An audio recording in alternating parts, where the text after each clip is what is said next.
louvar o Teu santo nome nesta manhã. Podemos chegar à Tua casa. Obrigado porque quem nos capacita a falar da Tua palavra, o Teu Santo Espírito, porque eu, Pai, não sou nada e nós não somos nada. Se somos alguma coisa, somos pela graça e misericórdia do nosso grande Deus. Abençoa a Tua palavra que vai ser estudada agora. Abençoa cada um que vai ouvir, que ela possa penetrar no meu coração e no coração de cada um aqui e possa fazer a obra designada pelo Senhor. Meu Pai, como já oramos várias vezes, saiamos aqui diferentes do que entramos, porque temos conhecido melhor o Senhor. Abençoa cada um que chegou, te louvamos pelas bênçãos, abençoa aqueles que estão enfermos, não podem estar aqui, que a Tua presença confortadora possa estar com cada um deles.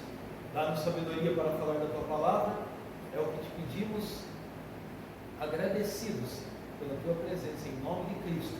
Amém.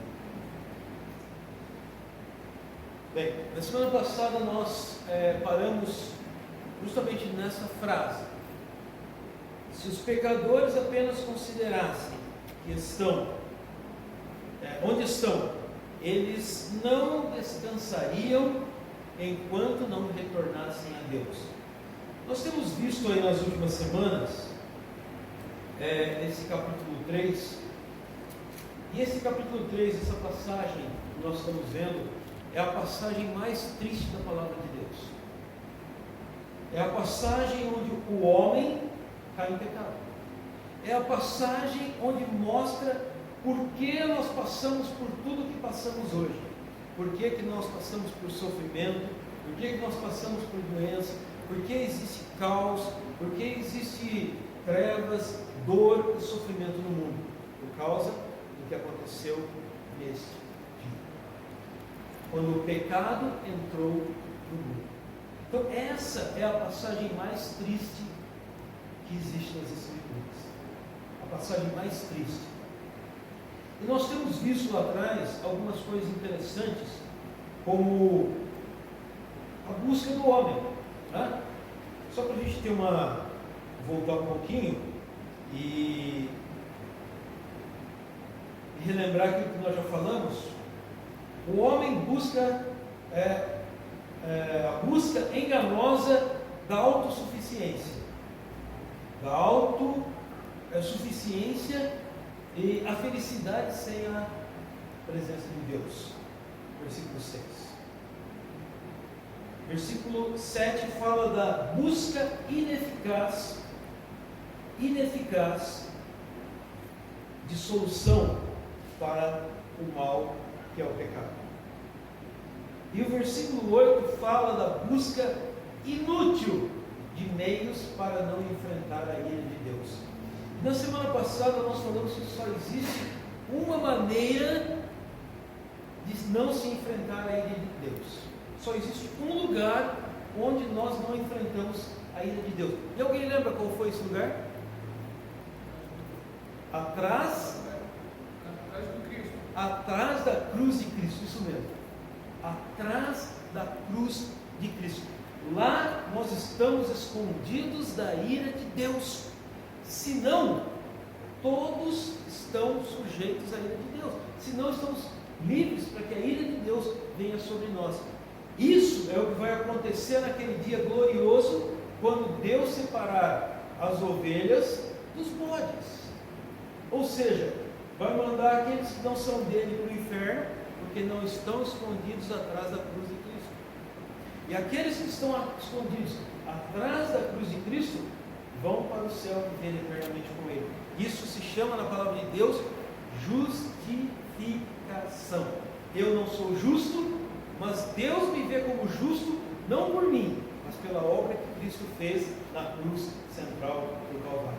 Por isso, quem está escondido atrás da cruz de Cristo, pela fé, não sofre a ira de Deus. Mas nós vamos continuar agora e vimos que aquela pergunta de Deus era uma pergunta pedagógica para despertar em Adão o que ele tinha feito. Para começar a tirar de Adão a confissão daquilo que ele tinha feito. E Vimos que a pergunta não era para mostrar uma posição geográfica, mas a condição que Adão e que Eva se encontravam naquele momento. Nós chamamos de Eva, mas Eva não tinha nome ainda. Eva só tem nome no final do capítulo, quando Adão dá o nome para ela de Eva. Mas aqui nós chamamos de Eva porque todo mundo conhece, mas ela não tinha nome aqui ainda. Era varoa, né? Era mulher. Veja, é interessante ver a resposta trêmula que Adão deu a uma pergunta. Vamos lá, continuando, verso 9, verso 10. Então o Senhor veio e perguntou: onde estás, Adão? E no verso 10, Adão responde: ouvi a tua voz, e porque estava nu, tive medo, e me escondi. Ouvi a tua voz e tive medo. Lembra o que a gente falou na semana passada? Que o resultado do pecado é vergonha, medo. Aqui é o resultado do pecado. Tive medo. E o medo é comum nisso. Por quê? Porque pecou. Porque ele sabia que ele teria que enfrentar a ira de Deus. Só que parece que Adão não aprendeu nada com Deus.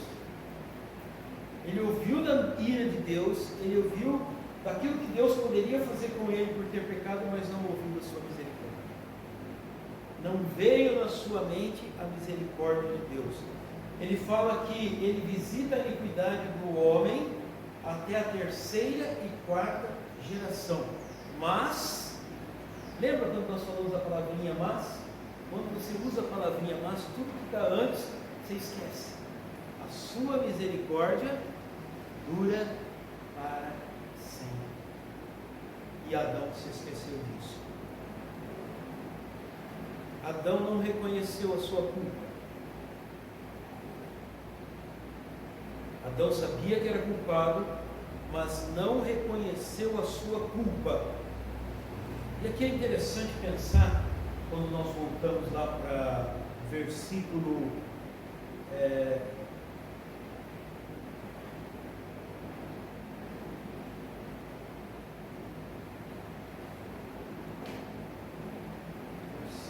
6. Veja o que está escrito no versículo 6. Como nós vimos, isso é uma narrativa muito rápida, os verbos aparecem muito rápido, para dar celeridade naquilo que o pecado faz para nós, conosco.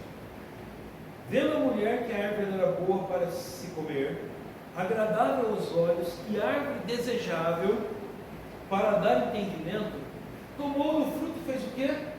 Comeu. Pecou. E deu também a seu marido e ele rejeitou. Ele disse não, Deus não disse isso para nós. Deus disse justamente ao contrário. O dia que você comer dessa árvore, você morrerá. O que ele fez? É interessante porque o pecado de Adão foi deliberado. Quando nós lemos em 1 Timóteo, ele fala que Eva foi enganada, por isso ela comeu, mas Adão não. Lembra que a gente falou que o peso era maior em cima de Adão? Sim. Por quê? Porque muitas vezes nós lutamos contra o pecado. E ele vem, o escritor de Hebreus diz assim: o pecado que tenazmente nos tem o quê? Assediado. O pecado tenta de todas as maneiras nos derrubar, e aquela luta se torna terrível, incessante muitas vezes, e ele vem, aqueles pensamentos vêm na cabeça da gente, e nós tentamos sair e tentamos tirá-lo da nossa mente, mas o pecado de Adão não teve resistência alguma. A mulher trouxe para ele ele pegou, não disse uma palavra, não rejeitou e comeu. Não esqueça disso quando nós continuarmos no estudo. Deliberadamente, Adão pegou o fruto e comeu. Bem, continuando aqui então, ele não reconheceu a sua culpa, Adão, mas na verdade, e confessa reconhecimento da sua vergonha e o seu medo, mas a sua culpa ele não reconhece. Ele fala: olha, eu comi, né? Vi que estava nu, a sua vergonha, e tive medo, mas ele não reconhece. Olha, eu pequei contra ti, como disse Davi. Quando nós olhamos para a vida de Davi, nós só olhamos para falar dos pecados dele, que ele saiu, né? Ele estava onde ele não deveria estar, viu Betseba, e desejou Betseba, e tomou Betseba matando o marido, mandando ele lá, aquela história que todos conhecem. Então ele foi adúltero e homicida, Davi. Então nós olhamos para Davi e dizemos assim: olha como é que Davi era ruim, olha o que ele fez. Mas quantos de nós olhamos para o Senhor e falamos como Davi: pequei contra ti e contra ti somente? Era isso que o Senhor Deus queria ouvir de Adão nesse momento. Ele não queria saber do resultado do pecado, que trouxe vergonha e medo para Adão, mas ele queria que Adão olhasse para ele e dissesse: meu Deus, Criador dos céus e da terra, o Todo-Poderoso, contra ti somente foi o meu pecado. Eu pequei contra ti, não foi contra Eva, não foi contra a humanidade, não foi contra a criação, mas foi contra ti, o Deus único, o Deus poderoso, o Deus santo. Ele reconhece que ele errou, mas ele não reconhece o seu pecado. Ele reconhece a sua culpa, mas não reconhece o seu pecado. Mas há uma falha e uma tolice comuns àqueles que fazem algo errado. Quando são questionados, quando essas pessoas que fazem alguma coisa errada são questionadas a esse respeito, não reconhecem nada além daquilo que é tão somente evidente, a ponto de não poderem negá-lo. Ou seja, quando nós somos pegos em algum pecado, nós só reconhecemos aquilo que está evidente, porque não tem escapatória. Adão teve medo porque estava nu. Não somente é desarmado e portanto temeroso de contender com Deus, veja,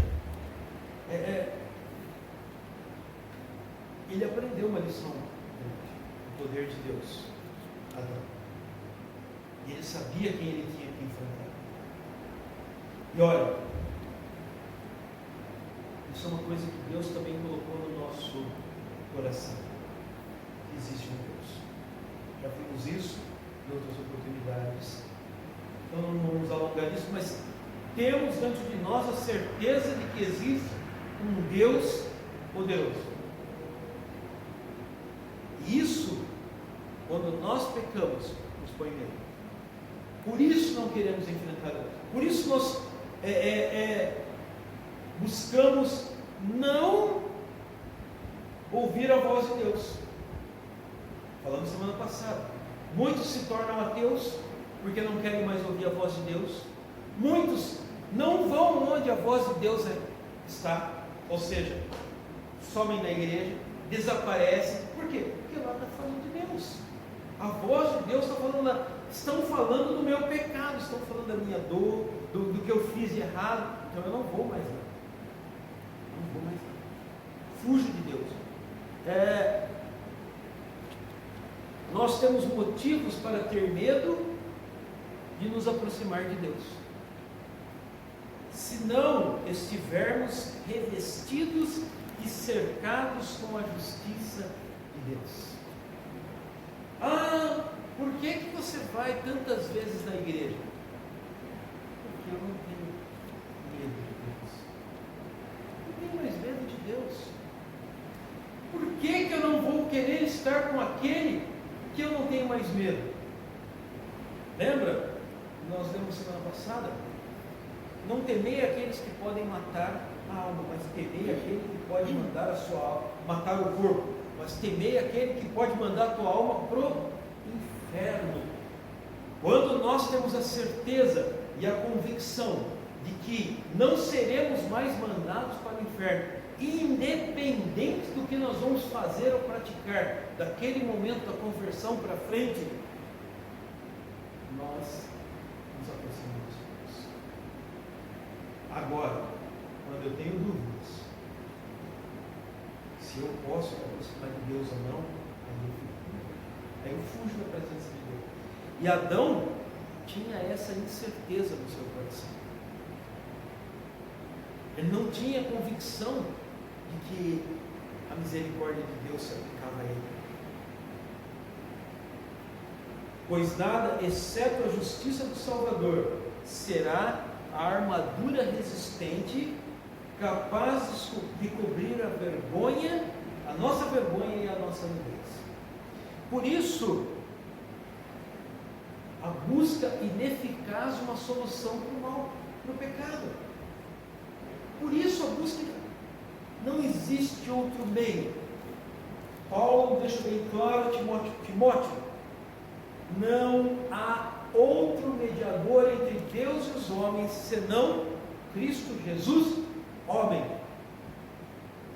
Pode inventar quem quiser, pode inventar a religião que quiser, podem inventar o meio que quiser, podem inventar as dores que quiserem, mas a única obra aceita diante de Deus por nós é a obra de Cristo, o único mediador. Portanto, devemos nos vestir do nosso Senhor Jesus Cristo. Aos Efésios, despimos do velho homem e revestivos de quem? Do novo homem criado em quem? Cristo Jesus. E então poderemos nos aproximar com uma humildade, uma humilde ousadia diante de Deus. Aqui temos os criminosos julgados e culpados pela sua própria confissão, e ainda assim esforçando-se para desculpar e atenuar o seu pecado. Eles não podiam confessar o que tinham feito, mas confessam-no e tentam atenuá-lo ou diminuir aquilo que fizeram. Então, como a confissão foi arrancada deles, Deus perguntou assim para o homem. Veja. Perguntou Deus, verso 11. Quem te fez saber que estavas nu? Quem te fez saber que estavas nu? Qual a resposta? Pensa bem. Quem te fez saber que estavas nu? Perguntou o Senhor Deus para Adão. Quem te mostrou que estavas nu?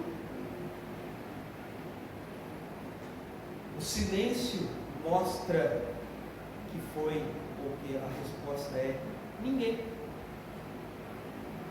Ninguém mostrou para Adão que ele estava nu. De onde então vem esse sentimento de culpa quando fazemos algo errado, quando pecamos? Aqui desculpa. Aqui nós temos um negócio muito interessante, ou um assunto muito interessante. Por quê? Porque eles dizem que o ser humano é resultado do meio em que vive. O ser humano é o resultado do meio em que ele vive. Então, nós somos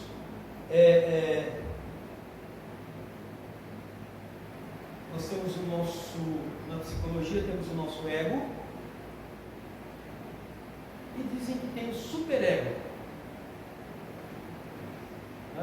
Esse superego. E esse superego, ele é criado a partir, ou esse sentimento de culpa que o homem tem vem por causa do superego. Não entendo muito isso, mas a gente tem uma pesquisada, né? Eu sou psicólogo, mas é o processo de socialização do superego. Você cria o superego por causa das críticas dos seus pais. Você cria o seu superego, ou o seu superego é formado a partir das críticas culturais, da cultura. E também por causa da opinião social. Ou seja, ninguém é mau. Ninguém faz coisa errada. Nós só temos esse sentimento de que fizemos algo errado. Por quê? Porque o teu pai disse que não podia fazer coisa errada. Porque o teu pai disse que você, teu pai e tua mãe disseram que você estava fazendo coisa errada. Ou porque a sociedade diz, olha, não faça isso que é errado. Ou mesmo a opinião social, o círculo onde você vive te diz, olha, isso você não pode fazer porque é errado. A pergunta: qual dos três falou para Adão que ele estava fazendo errado? Tinha paz? Tinha cultura?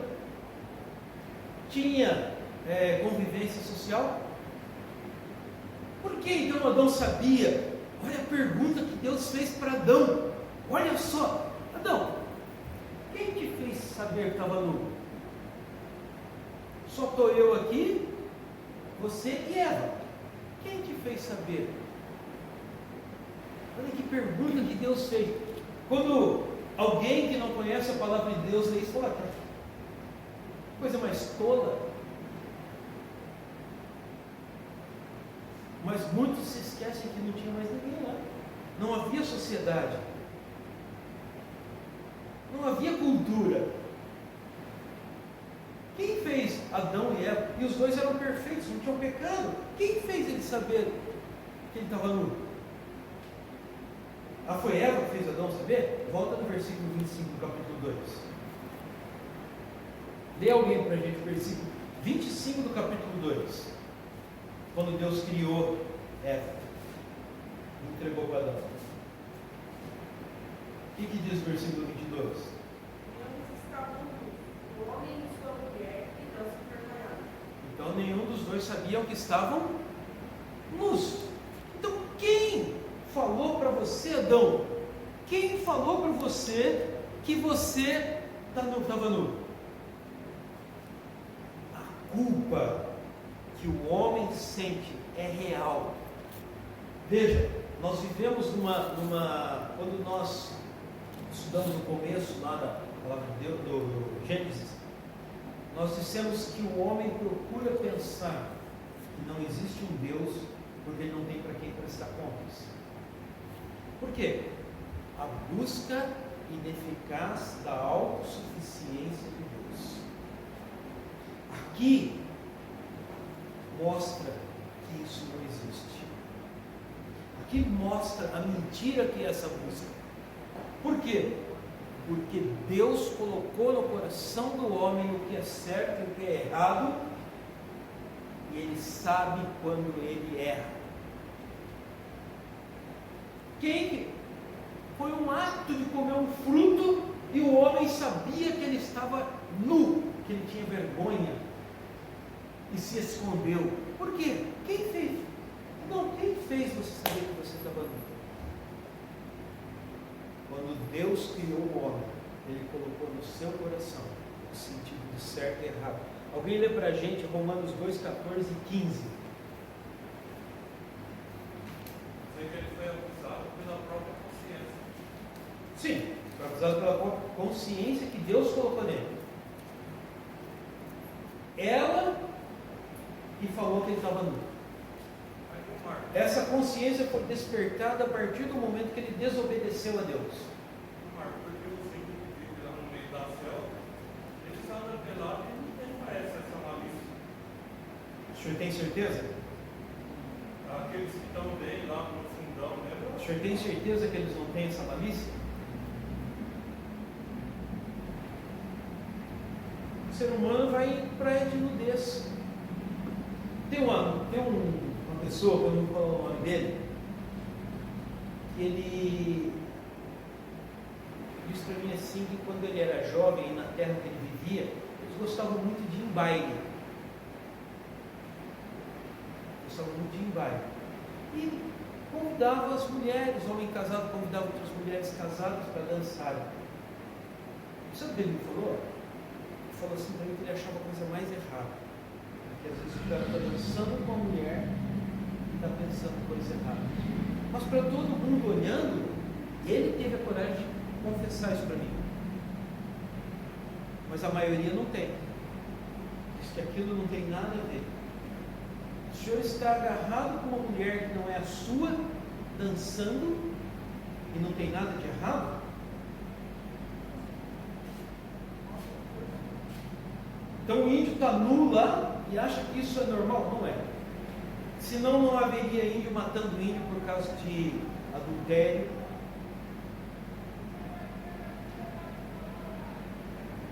Deus colocou no coração do homem o sentido de que coisas são erradas. E aqui mostra que andar nu não era vergonha, mas foi uma vergonha a partir do momento que o pecado entrou no mundo. Lembra que a gente falou, quando falou deles estavam nus, que o nu, quando a gente olha, é porque desperta na nossa mente pensamentos que são proibidos. Por isso é tão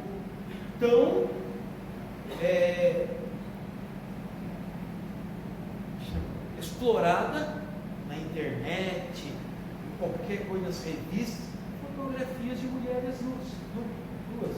Se isso não fosse assim, podia se vender quanto quisesse, não tinha problema. É isso. A nudez desperta na mente do ser humano os pensamentos maliciosos. E o índio tem esse pensamento. Não adianta falar que só porque ele anda nu lá, ele anda nu porque não tem como fazer roupa. Porque o índio que tem como fazer roupa, ele faz roupa. Na mata também, né? O calor tem aqui, mas por que ele põe tanto? Por que ele põe tanto? Se fosse assim, dessa maneira, ele não teria problema algum. Então, Romanos 2, 14 e 15, por favor. Quando, pois, os gentios que não têm lei procedem por natureza de conformidade com a lei, não tendo lei, servem eles de lei para si mesmos. Estes mostram a norma da lei gravada nos seus corações, testemunhando-lhes também a consciência e os seus pensamentos mutuamente, acusando ou defendendo. Está claro? Precisa explicar? Aquele que não tem lei, ele age como tendo lei. Por quê? Versículo 15. A norma da lei gravada nos seus corações, testemunhando-lhes também a consciência e os seus pensamentos mutuamente, acusando-os e defendendo-os. Mas não tem lei. Que lei que é essa? A lei que Deus colocou no coração do homem. O homem tem convicção, tem certeza de que ele está fazendo errado. Pode não admitir, como foi o caso de Adão, mas ele sabe que ele está fazendo certo ou errado.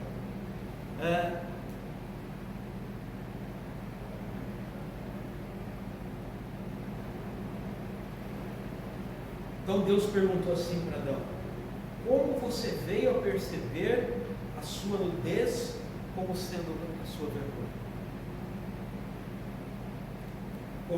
Comeste tu? Aí completa, Deus completa. Verso 11: comeste da árvore de que te ordenei e não comestes?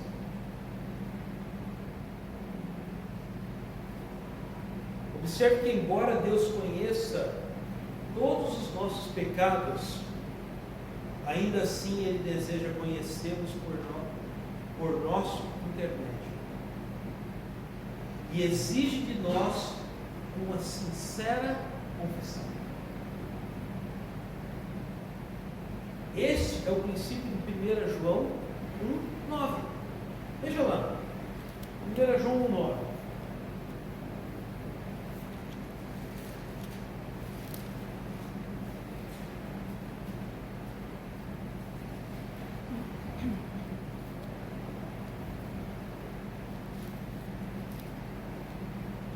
Se confessarmos os nossos pecados, Ele, Deus, é fiel e justo para nos perdoar os pecados e para nos purificar de toda injustiça. De alguma? Não, de toda. Não existe pecado que não tenha, que não seja perdoado. Não existe. Só aquele que não foi confessado, esse não vai ser perdoado. Veja, a atitude cristã própria para com o pecado não é negá-lo. O crente não nega o seu pecado, mas admiti-lo e receber o perdão que Deus tornou possível e nos promete. Tornou possível através de Cristo. Se confessarmos os nossos pecados, reconhecendo perante Deus que somos pecadores, não só por natureza, mas também pela prática dos pecados, Deus nos perdoará os nossos pecados e também nos purificará de toda injustiça. Ele é fiel e justo para nos perdoar os pecados e nos purificar de toda injustiça. Toda. Mas o fulano caiu da graça. Não existe isso. Se ele caiu da graça, não é a graça de Deus. Porque uma vez na graça de Deus, nada pode nos tirar da mão de Deus. Nada pode nos tirar da presença de Deus. Quem nos separará do amor de Deus em Cristo Jesus? Será tribulação? Será coisas do presente, do porvir? Nada pode nos separar do amor de Deus em Cristo. Nem potestades, nem principados, nem coisas do presente, nem coisas do porvir, nem qualquer outra criatura. Mas quem é essa qualquer outra criatura? Eu mesmo. Nem eu posso me separar do amor de Deus em Cristo. Uma vez que eu aceitei Cristo como meu Salvador, nada pode me separar. Na primeira frase, pecado é um débito, aqui nesse versículo. Ele diz assim: se confessarmos os nossos pecados, aqui é um débito que nós temos, que Ele quita. Quita como? Através de Cristo Jesus. O que você fez, o que você vai fazer contra Deus através do pecado, está quitado. A morte de Cristo não perdoou só os pecados passados. Por isso, quem escreveu Hebreus diz assim que sangue de touros e bodes não podem apagar o pecado. Por quê? Porque eles serviam para falar do pecado passado. Mas eles não tinham força para fazer o pecado que um dia ia cometer. o sangue de Cristo limpa o passado e o futuro. Até aqueles que ainda não cometiram já estão limpos pelo sangue de Cristo. Senão estaremos perdidos. Hoje eu estou salvo, amanhã eu peco, eu não estou mais salvo. Tem que me converter de novo. Aí eu estou salvo, peco de novo, tem que me converter de novo. Não, isso não existe. Na segunda, é uma mancha. Então, primeiro, o débito. Se confessarmos nossos pecados, Ele é fiel e justo para perdoar os pecados. Ou seja, aquele débito que eu tinha está perdoado. E o débito que eu vou ter está perdoado também. Está perdoado. Mas se, condição, indica condição. Se confessarmos nossas pecados, está tudo perdoado. Por isso o crente não perde perdão. A pessoa só pede perdão pelos pecados quando ela se converte. A partir do momento que ela é convertida, ela faz o quê? Confessa os seus pecados. Por quê? Porque os pecados estão perdoados. Uma vez eu tentei, nós tínhamos um grupo de oração lá na prefeitura, e uma moça que frequenta uma igreja diferente da nossa, ela começou a falar de pedir perdão, e começou a o cliente não pede perdão, o cliente confessa que os pecados são, não, mas não, deixa pra lá que não adianta, por isso que não dá para enfiar na cabeça da pessoa, eu tentei explicar calma o que isso queria dizer, mas crente não pede perdão, crente confessa. Senhor, eu falei aquilo que o Senhor não queria que eu falasse. Isso. Confesso diante de ti que errei. Confesso diante de ti que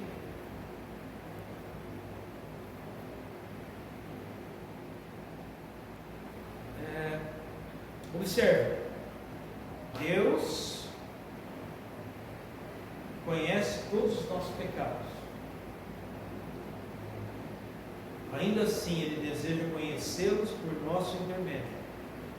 Ele quer que você, que eu, que nós crentes, falemos para Ele: Senhor, eu errei nisso, e exige de nós uma sincera confissão. Senhor, eu fiz, eu errei. Fui contra a tua vontade, fui contra os teus desígnios, fui contra os teus mandamentos, eu fiz aquilo que o Senhor não queria que eu fizesse. Era isso que Ele queria ouvir de mim. Não que olha, eu sou culpado e tive medo. Vi que estava nu, tive medo. Você estava nu, eu vi. Agora, por que você teve esse medo? Quem te falou que você estava nu?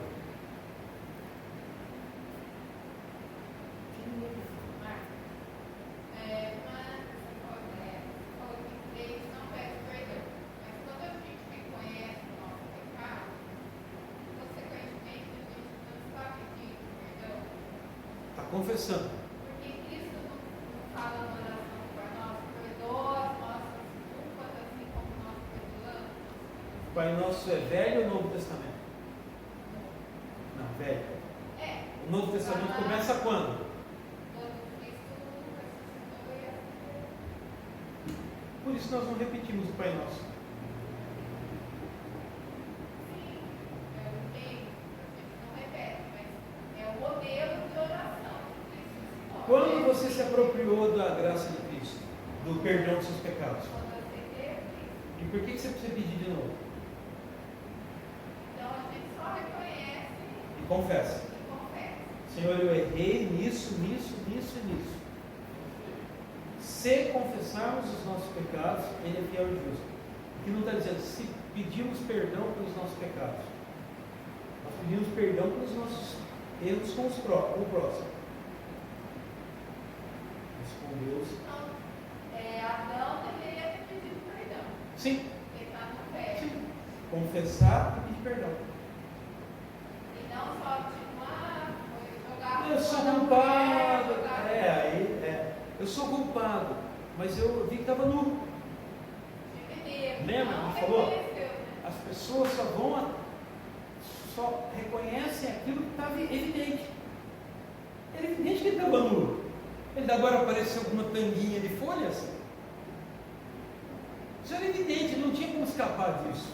De falar que ele viu que ele estava nu. Por quê? Porque agora, se ele apareceu com uma roupinha, alguém falou para ele que ele estava nu. Então ele teve medo, mas não reconheceu. Não reconheceu. Ele só teve medo porque ele errou, como um filho se esconde do pai. É isso aí. E é interessante que Deus vem dessa maneira. Quando Deus chega em Adão, ele vem como um pai buscando um filho. Filho, o que você fez? Filho, o que aconteceu? Filho, onde você está? Por que você está assim?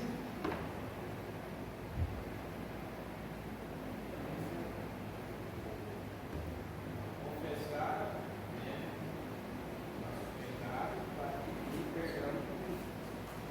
Sim. Perdão você já tem.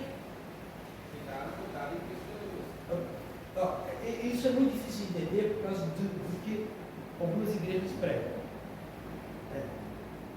Algumas igrejas pregam que eu posso perder a salvação. Eu posso. Se eu não posso perder a salvação, Deus só perdoou os pecados que eu cometi antes de aceitar Ele. Ele perdoa todos os pecados que eu cometi e todos os pecados que eu vou cometer. Então eles já estão perdoados. Paulo diz assim: permaneceremos nós nos pecados para que a graça seja abundante? Não. Por quê? Porque como permaneceremos no pecado nós que para ele morremos? Morremos quando? Quando aceitamos a Cristo. Agora, cair em pecado, o próprio João diz aqui, se dissermos que não temos, verso anterior, se dissermos que não temos pecado nenhum, a nós mesmos nos enganamos.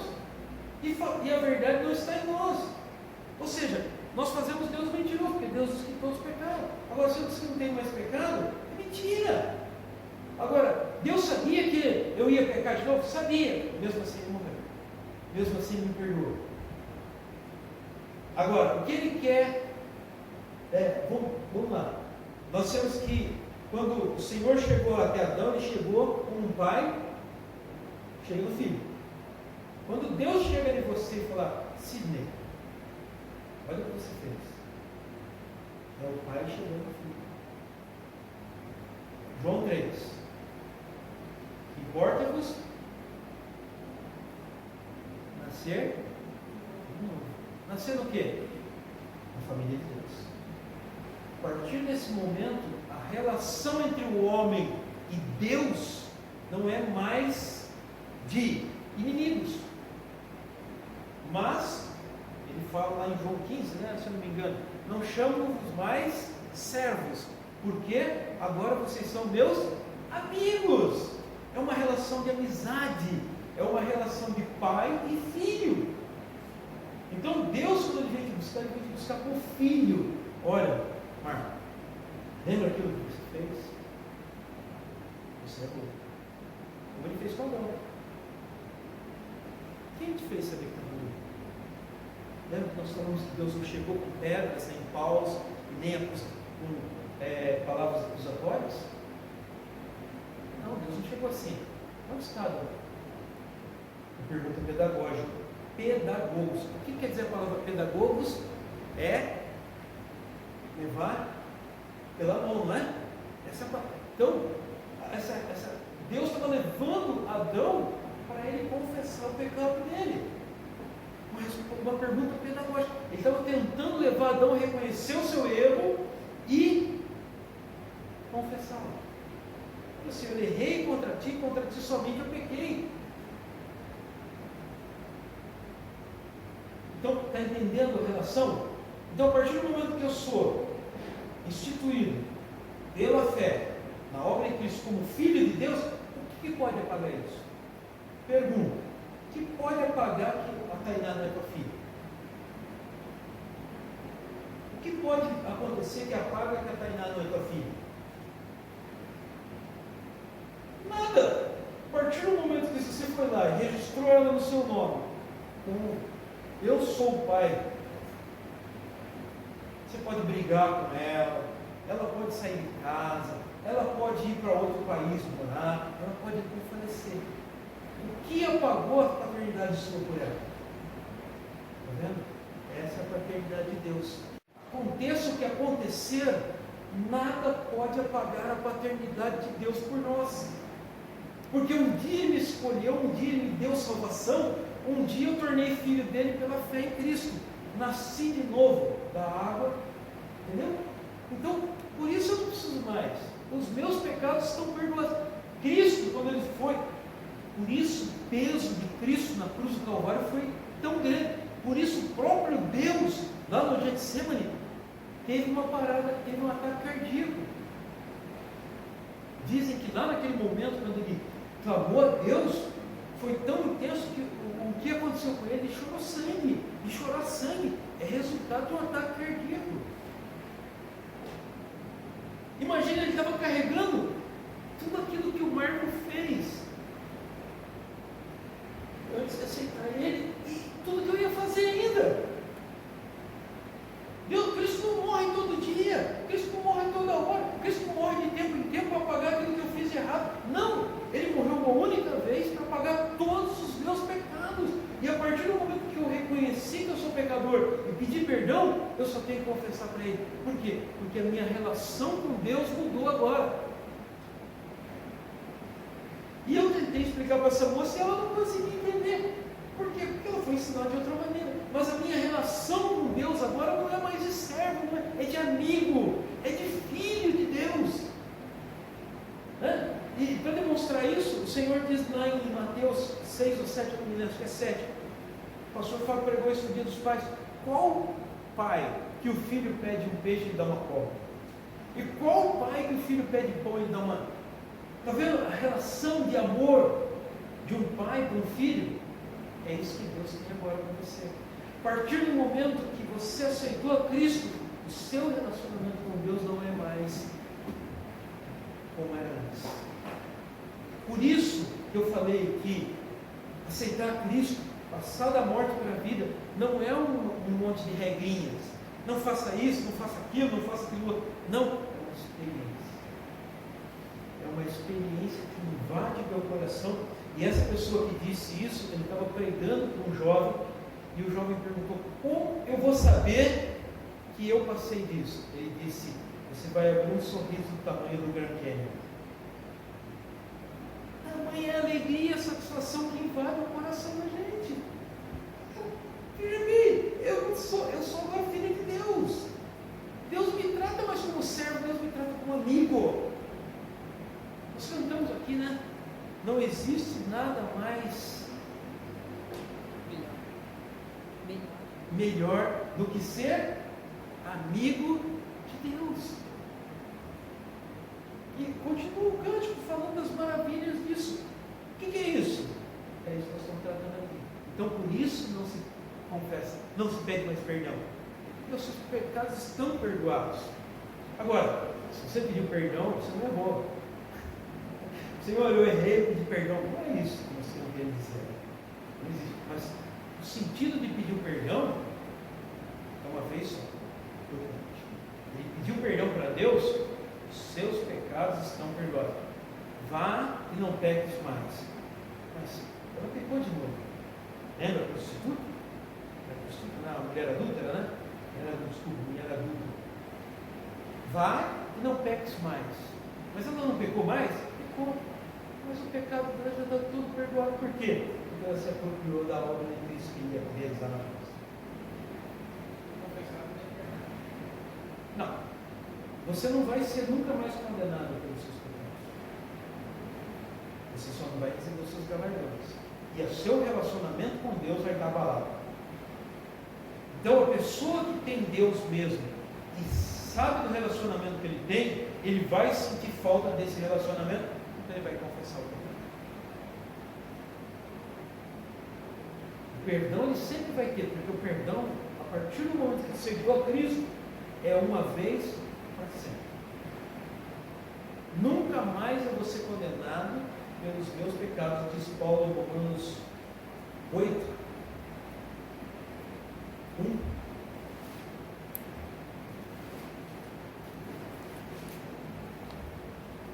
Agora, pois, nenhuma condenação há. Opa!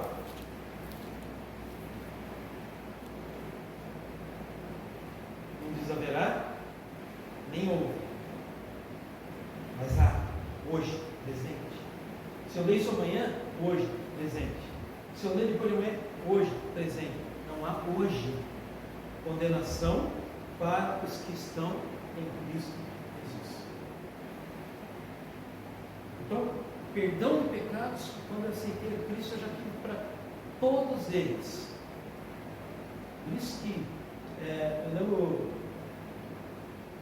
o Sr. Fábio falando de um rapaz que trabalhou com ele, não sei, acho que foi no capelania, e ele disse que o crente não perde salvação, e ele falou: se você falar isso na minha igreja, metade vai embora. Melhor que metade vai embora, se não é crente.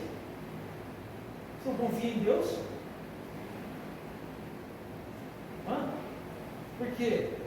Eu vou negar uma verdade porque eu não quero perder membro? Isso é errado. Isso. Eu não estou falando a verdade dos meus pecados. Então, perdão de pecados que o crente não tem mais. Ele já tem todos os pecados perdoados. E não interessa qual seja. Mas existe. Não interessa o pecado que for. Ele está perdoado. Se você ler Coríntios 3, Coríntios 3 é um negócio, é uma passagem muito pesada. Acho que é 3, né?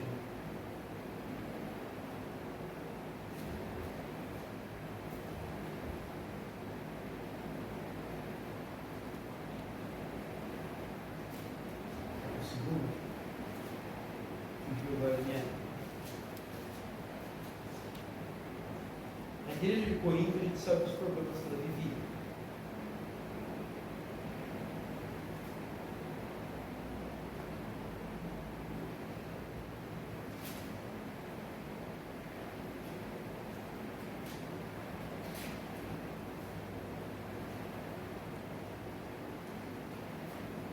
Bem, eu vou lembrar de onde está. Mas diz assim que um jovem, Paulo diz assim que nem entre os incrédulos houve tamanha um pecado tão horroroso quanto o filho possuir a mãe do próprio pai. O filho tinha uma madrasta e ele em relação com a madrasta. E Paulo diz assim que ele, juntamente com os presbíteros, entrega o corpo dele para Satanás para quê? Para que a sua alma seja preservada para o dia de Cristo. Por quê? Porque ele era salvo. Aquele rapaz era salvo, ele tinha aceitado a Cristo.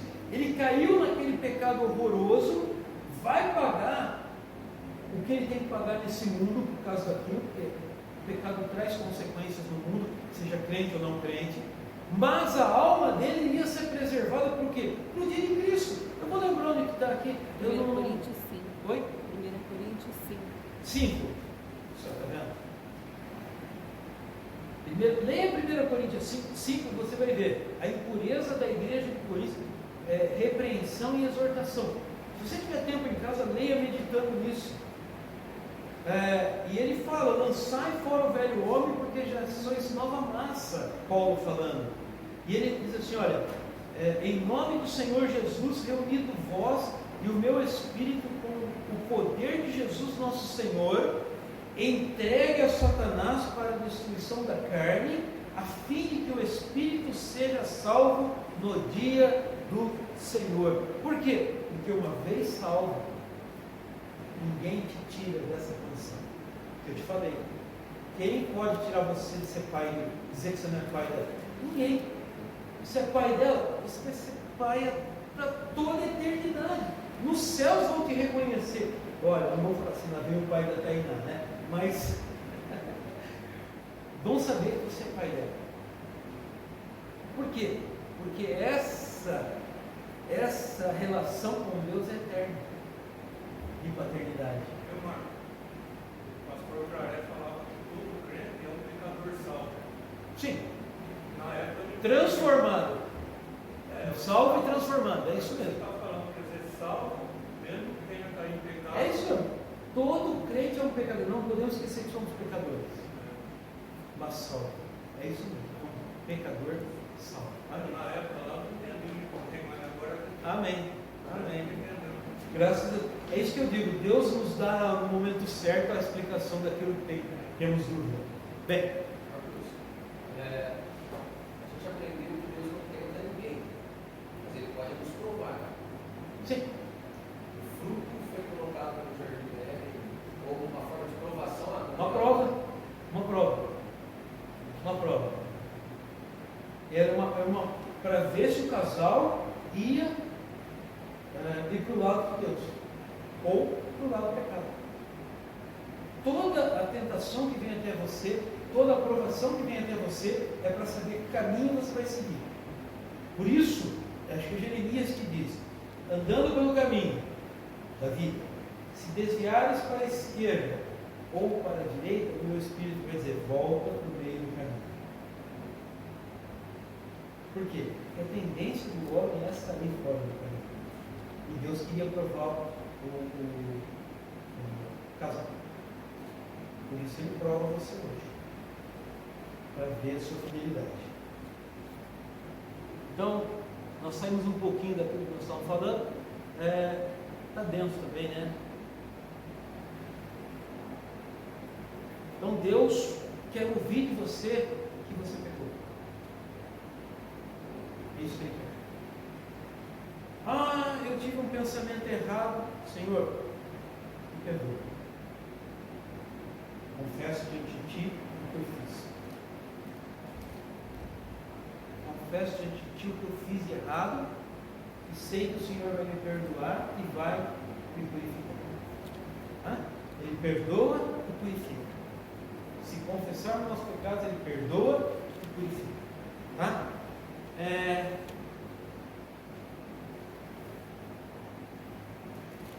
Não para que ele seja informado disso, dos pecados, mas para que nós possamos ser humilhados.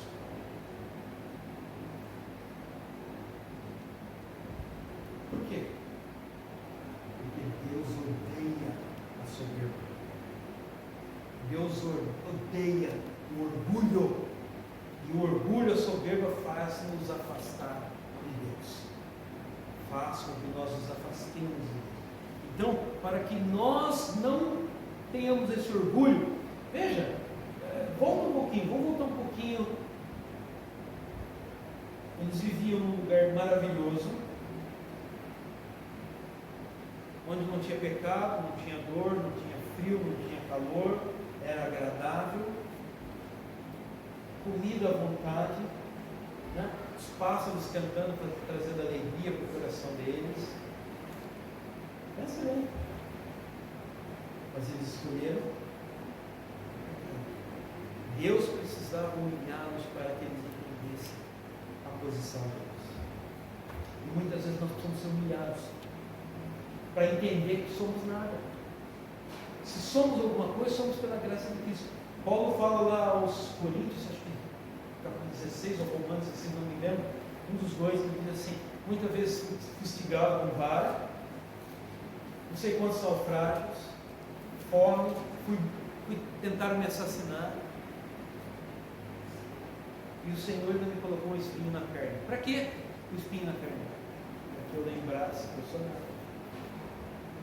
Para que eu não me soberbecesse, para que eu soubesse que eu sou nada, que eu sou criatura. E Adão precisava disso.